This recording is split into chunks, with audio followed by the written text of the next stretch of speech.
What's good, everybody? It's your boy Jay in the building. We is back again with another video. All right, man. We have Alabama A&M versus Jackson State. Oh man, let's get on with this, man. Now, first off, let's just get to the quarterback matchup, man. Shedeur Sanders versus I don't know who. You either got Quincy Casey or you got Lynchford. I don't know who else, but either way, both those quarterbacks don't have enough passing yards to match up with Shedeur, man. Shedeur Sanders has over 2,600 yards with 27 touchdowns passing and only five interceptions. Meanwhile, both Quincy and Lynchford both have over 900 yards. Both have 5 touchdowns and both have 5 interceptions. Both of them. So I don't know which one of those guys are going to start. But it is going to be interesting to find out who does. We all know that Quincy Casey was, he played for Jackson State in the spring, during the spring season. He was with them, and so. But their best weapon, honestly, is Donovan England. And ever since he took over the starting running back job, I think it was against Bethune-Cookman. Yeah, against Bethune-Cookman, he had 190 yards rushing with like 2 or 3 touchdowns. And then the game versus Pine Bluff and Gremlin, he had 126 yards in both of those games. And so, but he's been their best player so far this season. Even with him starting, him only starting 5 games so far. So they also have Isaiah Cox, who has, 29 catches for almost 400 yards and 3 touchdowns. They also have Cameron Young, who has almost 300 yards with 2 touchdowns. Offensively, they can move the ball a little. They average 24, 25 points a game with a little over 350 yards of total offense. So offensively, they're not bad. You know what I'm saying? They can do some things on offense, but defensively, they're bad. Defensively, they're terrible. They give up damn near 400 yards a game. They give up. They're average at best when it comes to stopping the run. I would say below average when it comes to stopping the run. Their pass defense is at the bottom of the SWAC. It's at the bottom. It's not good. And as a matter of fact, I thought this team was going to be better than they were last year. Especially with them having the most FBS trend. They have about 35, 36 FBS transfers. It might be more than that, but I'm just putting out a number that's just close. They had about 35 FBS transfers this year. And I thought they were going to be better than than how they looking so far this year. Especially with them, offensively, they don't have as much talent offensively than they have a year ago, especially at the quarterback spot. Hakeem Glass ain't there. A lot of the weapons from last year, D. Anderson, and all them boys, they're not there this year. So offensively, they don't have the 6'3", 6'4" tall receivers that could run routes and catch the ball, in traffic like they had a year ago. They don't have that. And especially playing against a Jackson State team like this where they were dominant last year. Matter of fact, hold on. Let me get to that.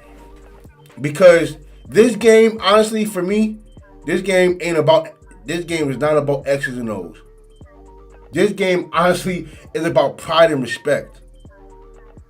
Just think about it for a moment. Coach Maynard, matter of fact, Coach Maynard didn't sound too confident in that press conference. Y'all hear him? Totally different energy from a year ago. Energy totally different. He's the one that put out, y'all should go out and get more 5 stars. Talk about the pink scooter. Look, Jackson State is never gonna let you live that down. And look, and once something is put out there, like on social media, it is out there forever. Forever. So you would never not get reminded of that moment. And I'm gonna tell you this. Alabama A&M players, your coaches sound scared for y'all. Mind y'all, last year at y'all homecoming they put up 60. They put up 60 on y'all last year. And surprisingly enough, this game is being played in Alabama again. Which is technically this is a home game for Jackson State because that's what it says on paper. But this is really a home game for Alabama A&M. Because it's being played in Alabama. Of course, the crowd is gonna be a sold out crowd. It's gonna be sold out, but the majority of it is probably gonna be Jackson State fans. Because I'm gonna be totally honest with you. This game ain't gonna be, for me, this game ain't gonna be close. Reason being because if the coach don't sound ready for y'all, so look, the coach should have been ready on last Friday. He should have been ready. And the fact that he sounds scared for y'all on a Monday, on the week of, I don't know what his energy is today. I'm pretty sure he has more confidence in y'all, but y'all have not looked good in these last two games. Y'all have not looked good. And for y'all to lose to an 0-8 Valley State team, then for y'all to turn around and play a Jackson State team that number one damn near in every category on defense in the country, y'all gonna go up against the best quarterback in the SWAC, one of the 5 best quarterbacks in the FCS period. I don't know if Dallas Daniels is gonna play or not. It don't matter. I don't care who's that receiver for Jackson State. It don't matter. Y'all don't have the secondary to compete with this receiving core. Y'all don't. Look. The thing that's gonna look, they have some players on defense. I like Hayes at the end. I like Hayes. He has 15 tackles for loss with 2.5 sacks and 2 forced fumbles. I like Terry at the linebacker spot. Leads his team in tackles. He's top 10 in the SWAC in tackles as well. I like Moses Douglas.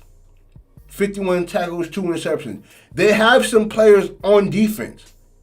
But all 3 of those guys that I named, they are in the front 7. Now, they are very opportunistic. They do have about, 6 or 7 interceptions as a team. So they are opportunistic. The thing that is going to keep it close is if y'all force Jackson State into some turnovers. And even then, because look, there's been a few games this year where Jackson State has lost the turnover battle and still won by 30. So, like I said last week, it's not going to be enough for you to just turn the ball over. Y'all going to have to score. Y'all going to have to get a pick 6. You're going to have to get a scoop and score. You're going to have to force a turnover on kickoff or on punt. You're going to have to get a punt block in order to keep it looking like something. Because Coach Prime still has the same mindset, not at y'all homecoming last year, but all throughout the entire year. Dominance. Savion Wilkerson is going to look to to have over 100 yards rushing. He's going to look for it. Y'all best bet on offense is to give the ball to Donovan. That's y'all best option. He had over 600 yards rushing. And he started 5 games. Y'all best bet is to give the ball to Donovan. Be able to win time of possession. I don't want y'all to throw. I mean, look, y'all gonna do what y'all want, but I wouldn't throw the ball down the field as much. I wouldn't be scared to do it, but I wouldn't put the ball in harm's way, especially when y'all know what Jackson State can do. Especially when y'all know what Jackson State can do on defense. They're the best in the country. And then offensively, they're gonna try and point out your weaknesses, and you know Jackson State is a second half team. They are a second half team, so the first half, they're gonna use the first half as a fill-up half, because y'all know in the third quarter is where things get ugly. Me personally, I don't see it being close because y'all coach don't have no confidence in y'all. They don't. And especially when y'all played last Thursday and he had time to reflect. He had time to put his thoughts together about this upcoming game. He had time to. From Friday to Monday, and that's what he came up with. I don't know, man. Look, I would take that scouting report, whatever coach gave y'all, and that's what I would do to that scouting report. Because this game ain't about X's and O's for me. This game is about pride and respect, bro. About pride and respect. Do y'all care about winning? Do y'all care what the score gonna look like if you do lay down? They put up 60 on y'all last year. They wanted to put up 80. Coach Prime was mad about the score because he wanted more points. Because he let y'all score two touchdowns. He was mad about it. Imagine what it's gonna look. Imagine what he wants this time around with a better offensive line, with better receiving, with a better receiving core, with you guys' inability to stop the pass, because y'all are at the bottom in the SWAC when it comes to it. So I don't know what Jackson State's game plan is gonna be. Me personally, I would air it out. I air it out because y'all not good at stopping the pass. You know, so I'm pretty sure they're gonna keep it balanced because y'all are average. Y'all are below average when it comes to stopping the run, and y'all are bad when it comes to stopping the pass. So I'm pretty sure Shedeur is probably gonna throw the ball 40 times. Y'all best bet is to force him to run the ball. That's your best bet. Try and force him to run the ball. I'll drop 8 in coverage. Hell, I'll drop 9. For real. I'll drop 7 or 8 in coverage down there every play just to try and force him to run the ball. That's really y'all play hell. Play cover 3. Play prevent. Play cover 4. Y'all should have a 2 safety high at all times because y'all don't have the secondary to be going one-on-one. Y'all don't have it. Yeah, and y'all shouldn't do it. You know what I'm saying? So, but if I'm, you know what I'm saying? But look, y'all gotta go out there and compete, bro. Just go out there and compete. Let your nuts hang, man, because I'm telling y'all, they're gonna try and embarrass y'all. Coach Prime remembers, bro. Coach Prime remembers last year. They remember the pink scooter. They remember the go and get more 5 stars. They remember that. What y'all gonna do, man?